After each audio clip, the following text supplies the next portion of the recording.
Hello అండి, నమస్తే అందరికీ. ఇది చూడండి ఎంత పెద్ద పువ్వు ఎట్టా తినేసిందో చూడండి ఈ పురుగుని. ఏందా ఇక్కడ ఆకుల మీద ఇట్లా పడి ఉంది, ఇదిగండి. ఏందని ఇట్లా చూసి వాళ్ళకి పువ్వు ఇక్కడ ఉంది, కోసాను. ఇదిగండి ఇక్కడ కోసా, అక్కడ కూడా పడి ఉంది. తీరా చూస్తే పువ్వుకి వెనక పక్క ఇట్లా ఉందండి. ఎంత పెద్ద పువ్వు ఎట్ట తినేస్తున్నాయో చూడండి. ఇక ఈ వర్షాకాలం వస్తే ఇలాంటివి మనకి వస్తూనే ఉంటాయండి. చూడండి ఎలా పోతుంది అదిగో. ఇలాంటివి చంపకుండా ఎట్లా వదిలేస్తామండి.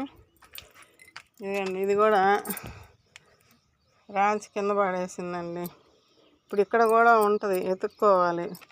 పొద్దున్నే వస్తే మనకి మొక్కల్లో ఎన్ని పురుగులు కనిపిస్తాయో